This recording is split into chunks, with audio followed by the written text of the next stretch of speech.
bem-vindos a mais uma edição de Ocu. Sou a Albertina Faiza. Hoje teremos uma reportagem especial feita pela nossa incrível equipe de repórteres.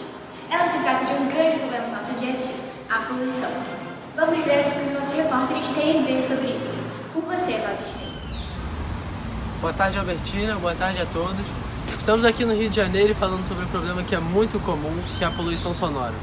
Considerado um crime ambiental, a poluição sonora é basicamente o excesso de ruídos, que tem como consequências efeitos físicos e mentais na saúde da população. Acostumados com esse barulho?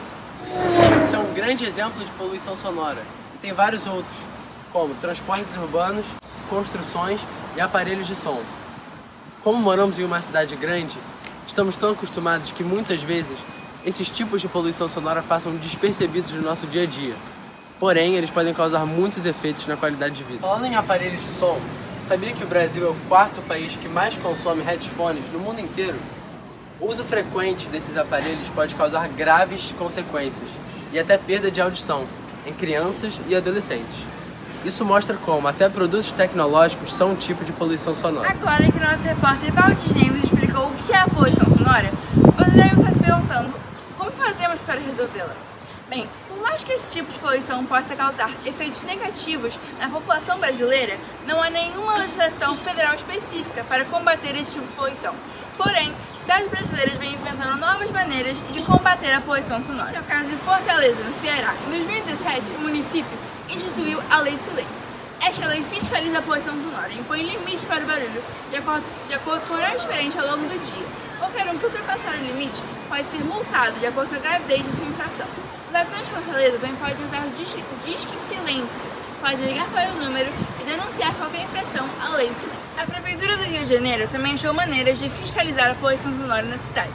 Com a Lei Municipal 3.268/01, a Secretaria Municipal do Meio Ambiente consegue controlar o barulho na cidade e fiscalizar os ruídos.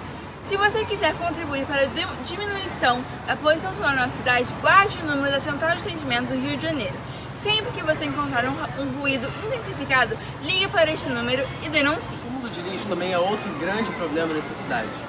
Para aqueles que abrem um pacote de bala ou uma tampinha de uma bebida e as descartam no chão, achando que não tem nenhum problema, vocês estão seriamente enganados. Esse lixo pode contaminar a água e o solo, que atrai muitos animais que são vetores de doença. O mais comum é a leptospirose, que é causada pelos ratos, além da febre tifoide e cólera, que são causadas pelas baratas. Outros exemplos também são malária, febre amarela, dengue e chikungunya, que são causados por mosquitos, moscas e pernilongo. Mostramos agora um vídeo das chuvas que ocorreram no dia 7 de fevereiro, no Rio de Janeiro. É possível notar uma mulher descartando lixo na correnteza, como se a enchente fosse uma lixeira para jogar tudo. Isso mostra como o acúmulo de lixo no Rio de Janeiro é muito presente. Com o repórter Valdinei, o acúmulo de lixo pode trazer consequências extremamente negativas para a saúde da população brasileira. De acordo com um estudo feito pela Abrelp, em 2015, 80 milhões de toneladas de lixo foram produzidas. 30% desse lixo pode ser reciclado, porém apenas 3% é reciclado. Como o repórter Valdinei contou, o acúmulo de lixo pode ter consequências extremamente negativas para a população. Porém, alguns lugares do mundo já conseguiram resolver o problema da poluição pelo acúmulo de lixo. A Alemanha, por exemplo, é o país número 1 em reciclagem, com uma taxa de reciclagem de 61,8%. A Alemanha consegue uma taxa de reciclagem tão alta por conta da coleta seletiva e do reaproveitamento de garrafas. Esse reaproveitamento de garrafas acontece quando os habitantes devolvem a supermercados e depósitos de bebidas, garrafas de cerveja, garrafas de plástico, garrafas de vidro e ainda por cima conseguem ganhar dinheiro por devolver essas garrafas. A coleta seletiva separa o lixo entre coisas como papel, plástico, lixo orgânico, lixo não reciclável e outros. Com isso, há estações de lixo por toda a cidade da Alemanha, onde é possível separar o lixo para ser reciclado. Para aumentar sua taxa de reciclagem, o Rio de Janeiro adotou algumas medidas parecidas com a da Alemanha. Uma delas é a coleta seletiva. A Conlurb, desde 2013, realiza essa coleta seletiva nos bairros da Zona Sul, Zona Norte, Zona Oeste e no centro, separando os lixos em categorias parecidas com as dos alemães. Porém, essa coleta seletiva não é obrigatória no Rio de Janeiro. Então, telespectador, se você quiser contribuir para o aumento da taxa de reciclagem, tenha certeza que o seu prédio faz a coleta seletiva e separe o seu lixo para ele ser reciclado. O desmatamento irregular é com certeza um dos maiores problemas não só no Rio de Janeiro, mas no país inteiro. O processo de desmatamento é um problema global que põe em ameaça os recursos naturais, o meio ambiente e o equilíbrio ecológico do planeta. O desmatamento é o processo da remoção total da vegetação de uma área específica. E por que isso acontece? De acordo com Rodolfo Alves Pena, atualmente, os países que mais desmatam são os de economias emergentes, pois, embora tentem controlar esse problema, o desmatamento de suas florestas avança à medida que seus sistemas econômicos evoluem. E quais são essas consequências?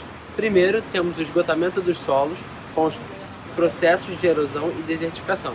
Também temos a extinção de muitos rios e lagos, por conta do acúmulo de sedimentos. O que podemos fazer para resolver isso? Bem, a melhor opção é participar de projetos que ajudam a prevenir o desmatamento da floresta amazônica. Um exemplo é o projeto Desmatamento Zero, da Greenpeace Brasil. A Greenpeace Brasil é uma empresa ambiental que está promovendo esse projeto com o intuito de passar uma lei no Congresso Nacional que iria proibir o desmatamento no Brasil. Se você quiser participar do projeto Desmatamento Zero, acesse o link abaixo e assine logo a petição que promove este projeto e a lei no Congresso Nacional. Assine logo e participe do movimento para salvar as florestas. A poluição das águas é qualquer alteração em suas características físicas, químicas e biológicas que podem comprometer a fauna, a saúde da população e o uso da água para coisas benéficas. Os rios, lagos e mares têm 3 tipos de poluição. A química, que pode ser poluída por objetos biodegradáveis, que os micro-organismos conseguem quebrar esses objetos, e persistentes, os objetos não conseguem ser quebrados.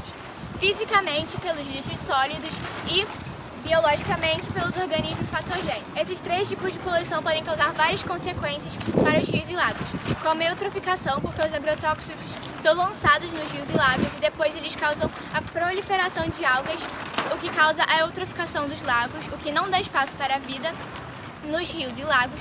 Também pode causar enchentes, porque os lixos sólidos eles param o escoamento dos rios e depois essas enchentes trazem mais agrotóxicos da agricultura em volta. Nos rios e lagos também, vários produtos químicos são despejados, o que causa a morte de vários peixes. A poluição dos mares causa várias consequências, como a maré negra, que quando o petróleo é lançado nos mares, que mata muito vida marinha, o esgoto industrial e doméstico, também que lança várias toxinas no mar, o lixo material, como o plástico, que mata vários animais que tentam comer esses lixos, e também os resíduos radioativos, que matam com a sua radiação a vida marinha. Além da vida marinha, as praias também são afetadas. Elas ficam impróprias para o banho e lazer dos outros. A pesca também é afetada, porque os peixes que pescamos vêm mortos e contaminados pelas essas toxinas que despejamos no mar. Ou seja, comemos esses peixes contaminados e essas toxinas se concentram na gente. E não só na gente, mas nos pássaros também, porque eles podem morrer com essas toxinas que vêm dos peixes. Esse processo que acabei de explicar se chama magnificação trófica. Como podemos ver aqui, a situação da Baía de Guanabara está bem precária. Tem muito lixo na água, podemos ver pneus, gravetos, garrafas e vários micro-lixos. Uma das soluções para acabar com a poluição em rio, mar e lagos é fazer o que Londres fez com o rio Tâmisa. O rio Tâmisa era um rio que estava biologicamente morto, mas que reviveu em menos de 50 anos. No século XIX, ele era conhecido por seu mau cheiro e por gerar epidemias de cólera. Para limparem o rio, foi construído um sistema de captação de esgoto e depois criaram várias outras estações de tratamento também. E hoje em dia, de segunda a sexta, 2 barcos navegam pelo rio para tirar 30 toneladas de lixo. E também, hoje em dia, existem 121 espécies de peixe e mais de 400 espécies de invertebrados. Hoje em dia, a Baía de Guanabara tem mais de 90 toneladas de lixo e apenas 7,5% desse lixo são retirados diariamente. O governo poderia criar mais projetos para limparem a Baía de Guanabara, assim como em Londres eles criaram certos projetos para a captação de esgoto.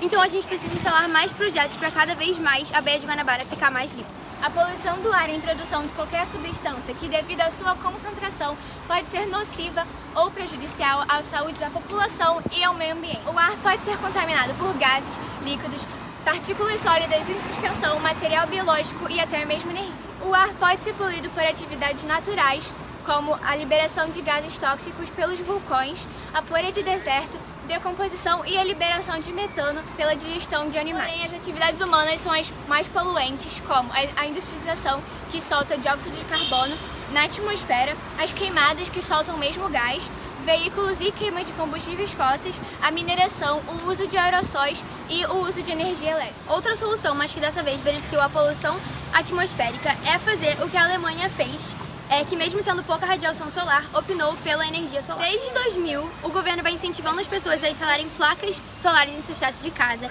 e com isso eles têm como meta diminuir as emissões de gases prejudiciais à Terra.